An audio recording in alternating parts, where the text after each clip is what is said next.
یو کس وایي چې زما د کپړې کاروبار دی، کله کله په 500 یا 600 سوټونو کې بعضې سوټونه او بعضې جوړې هغه د وینځلو نه پس خراب شي، نو هغه موږ واپسې کولی شو که نه؟ که دا په هغه کپړه کې عیب وي او توک والا کس تا ته هغه جامې جوړې درکړي دي، نو هغه په دې خیال درکوي چې بې عیبه درکوي او دا پکې عیب وي خرابېدو سره، نو دا واپس کولی شي.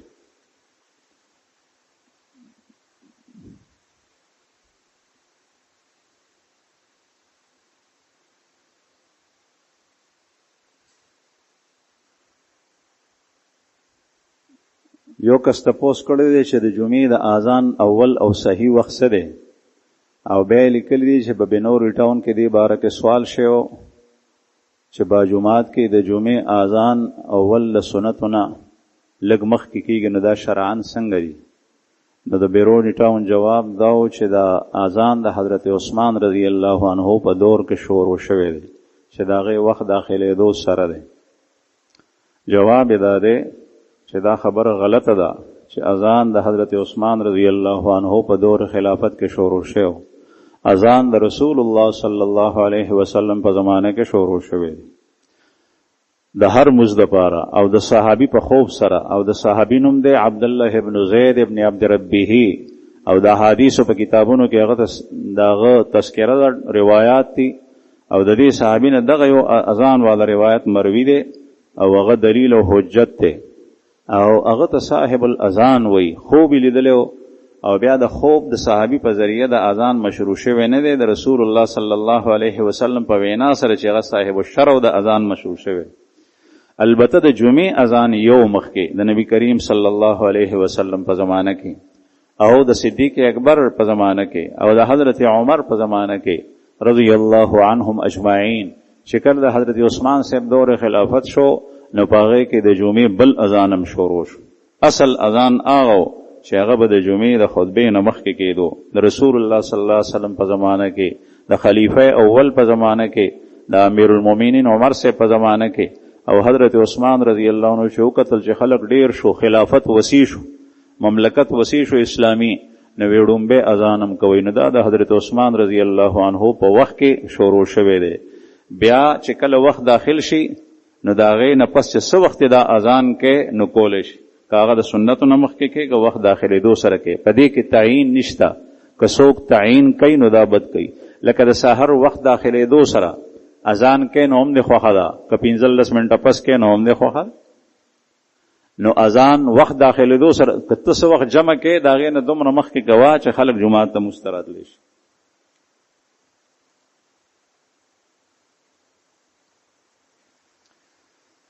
یو کس وایي چې مونږ نوی جنرل سټور جوړ کړی دی، په هغې کې نسوار او سګرټ هم خلک غواړي، نو آیا مونږ دا څیزونه خرڅولی شو؟ زمونږ علما وایي چې نسوار او سګرټ دا مکروه دي، او کثرت سره چې سړی مکروه کوي نو کله کله اسراف او تبذیر ته خبره لاړ شي، هغه بیا حرامېږي. او د عربو علماو نه چې د دې څیز په باره کې تپوس کې، ما په خپله مسجد نبوي کې ناستم او یو عالم نه تپوس شو چې ما حکم التدخین د سګرټ نوشۍ څه حکم دی؟ هغه ته جواب ورکو هغه عالم مسجد نبوي حرام لا شک فیه، حرام دی، په دې کې هیڅ شک نشته. زمونږ علما وایي چې حرام نه دي، مکروه دي. نو چې کوم سیز استعمال مکروه دی بله فایده پکې نشته، نو کاروبار هم دغسې دی.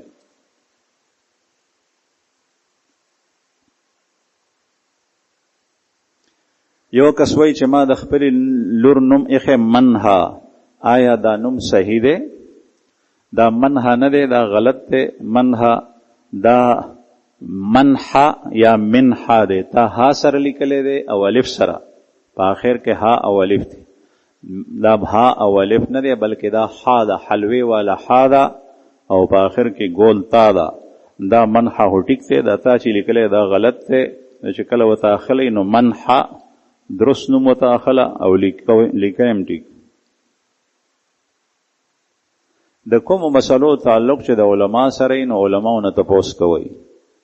په ټي وي، په نیټ، په سوشل میډیا، په دې څیزونو پسې مه ځئ، ګنې ګمراه به شئ، ځکه چې په هغې کې ډېر نومونه داسې راځي چې هغه د شرع نه خلاف.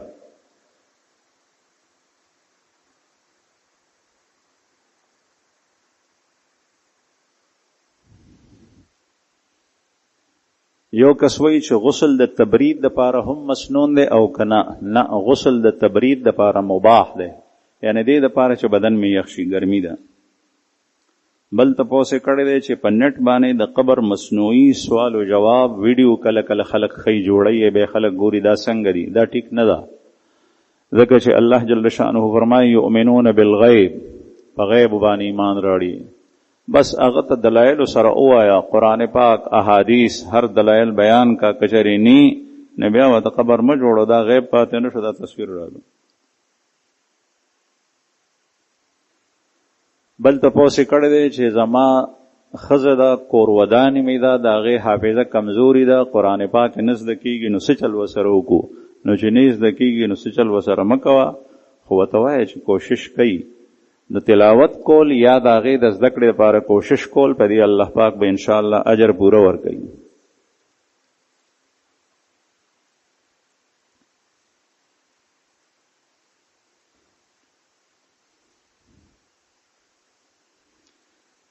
یو کس تپوس کوي چې په پټکي باندې سجده کول څنګه دي؟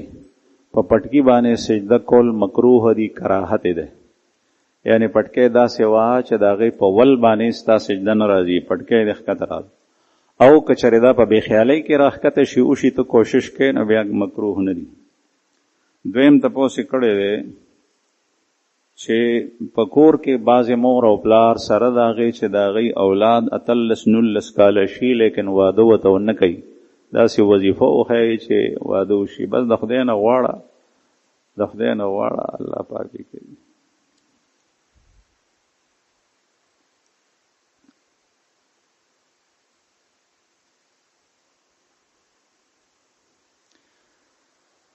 یو کس تپوس کړی دی چې الله جل شانه په سوره کهف قرآن پاک کې د موسی علیه السلام او د یوشع چې د موسی علیه السلام شاګردو صاحب او دغه واقعه ذکر کړي ده چې خضر علیه السلام سره ملاقات ته تل په احادیثو کې تفصیل ذکر دی. نو بیا مې هغه د هغې غوټې نه ټوپ کو، ژوندی شو، اوبو ته ننوتو. نو دی یوشع علیہ السلام ته موسی علیہ السلام ویلو چې هلکه دې مئی ته ګوره چې څه وخت دا لاړ شي نو ما ته وایه. نو چې کله موسی علیہ السلام د خوب نه پاسېدو نو دې شاګرد ورته خبره یاده نه کړه، د ده هیره شوي وه. دی چې روان شول په مزل باندې مزل یې کولو مخکې لاړل، نو موسی علیہ السلام ورته وویل چې زه خوږی شوی یم، هغه روټۍ راکړه چې وخورو. نو هغه ورته ویل چې او صاحب زما یاد شو، هغه مئی خو ټوپ کړی دی. نو ده تپوس دا کړی دی چې هغه په جواب کې وما انسانیه الا الشیطان ان اذکره، دا مې دا خبره ما نه هیره کړې وه شیطان چې زه تا ته یاده کړم، شیطان رانه ذکر هیره کړې وه. نو ده بیا لاندې لیکلي چې موږ خو اورېدلي دي چې د انسان غټ دشمن هغه نفس دی. نو یوشع علیه السلام ته څنګه معلومه شوه چې دا شیطان کار کړی دی؟ د انسان غټ دشمن شیطان دی. دا نفس چې کوم دی د ده مثال خدا سي دی چې لکه د خټه راواله کولال ته یې ورکه یا په خپله د هغې نه لوښی جوړو نو لوښی به ترې جوړ شي، او چې ګوګشتو ته جوړی نو ګوګشتو به ترې نه جوړ شي، او چې غونډ ته جوړی نو غونډ به ترې جوړ شي. دغسې دی دا نفس چې کوم دی نو ده نه چې خیر کار اخلي نو دی تا سره د خیر کارونو کې ملګرتیا کوي چې اصلاح یې وکړي، او چې کله دی د شیطان تابع کړي نو بیا دی د شیطان خبره مني. نو په خپله دی ښه کېږم او دی بدېږم، او شیطان خکیږي نه، هغه همیشه دشمن دی، ځکه یې نسبت شیطان ته کول.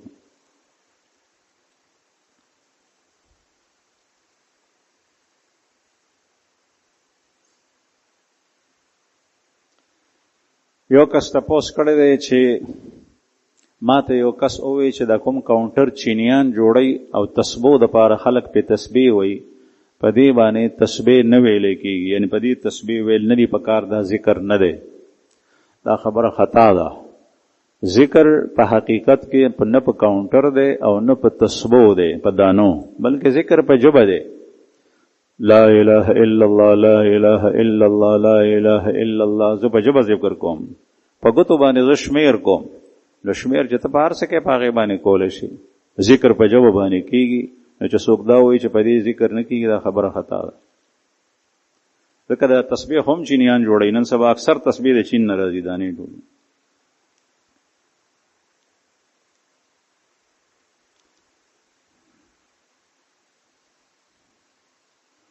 یو کس لیکلی دی چې اللهم صل علی محمد النبی الامی وعلى آله وسلم تسلیما، دا قول ضعیف دی او کنه دی ضعیف، دی باره کې معلومات را کوي. تا خو ماته د درود شریف مبارک ویني، درود شریف خو یوم ضعیف نه او قوي وي. که د روایت باره کې پوښتنه کوي نو روایت ضعیف دی، لیکن د فضایلو په باب کې ضعیف روایت قابل استدلال وي. چې کوم احکام بیانېږي نو احکام استدلال د ضعیف روایتونو نشي کولی.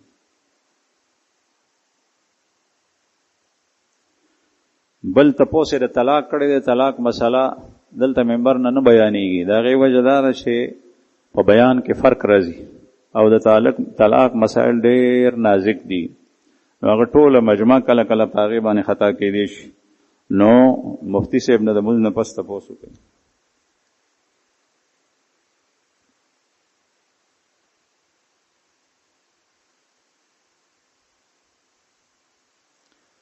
یو کس وایي چې یو سړي د خپل ترور نه په جیداد باندې په کاغذ باندې انتقال په کاغذ باندې د ترور نه ګوته ولګوله او ورته ووایي چې په دې کاغذاتو باندې دستخط وکړه، دا زما د پلار د پنشن کاغذات دي. بیا یې واخیسته ته ځمکه دا څنګه ده؟ دا دروغ هم دي، دا دوکم ده او دا حرام خوړل دي، دا حرام کار دی، دا سخته ګناه ده. خپله حصه هغې ته واپس کول پکار. د الله جل شأنه قانون جدا دی، د حکومت قانون جدا دی. د حکومت په کور کې تا په زور زیاتی ګوته لګولي ده، په دوکا تا په حق کې کېدی شي چې حکومت فیصله وکړي. حکومت ته داسې پکار نه چې دا فیصله وکړي. حکومت ته پکار دی چې چا ګوته د شي هغه وغواړي، هغه نه تپوس وکړي چې دا ګوته دا سړی تا نه په دې خبره لګولي ده، ستا بیان دې باره کې څه دی، تا دا ځمکه ده ته ورکړې ده. که چېرې حکومت دا تپوس نه کوي نو دا حکومت د خلکو خیرخواه نه دی، دا خطا روان دی. د دې اصلاح پکار ده او په دې باندې فیصلې کول نه دي پکار.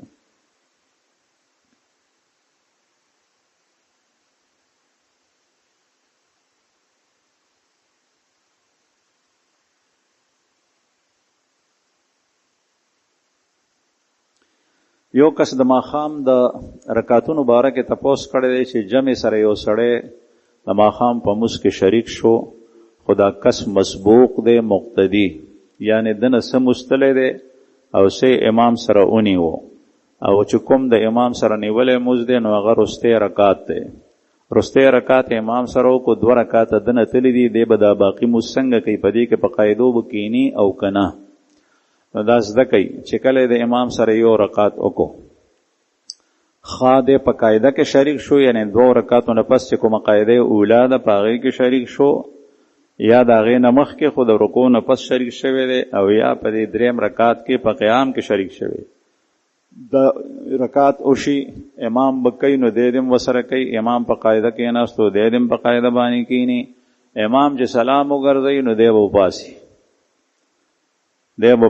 بیا به دی دا اوس رکعت چې کوي. نو زمونږ دلته طریقه دا ده، په دې کې اقوال مختلف دي، خو د احنافو په دې باندې عمل دی چې اول دا لومبی رکعت به دی اول کوي. نو په دې کې به سبحانک اللهم تعوذ تسمیه دا وی، بیا الحمد، بیا سورت دا بم اوی، بیا رکوع ته چې ټیټ شي نو چې کله دواړه سجدې وکړي نو اوس به دی کینې، نیغ به نه پاسي، په قاعده به کینې. نو قاعده چې وکړي عبده ورسولو پورې، بیا به د هغې نه پس الله اکبر وایي پابسي. بیا به اوس دی دا رکعت چې کوي نو دا 2م ډک رکعت دی، دا به اوس کوي.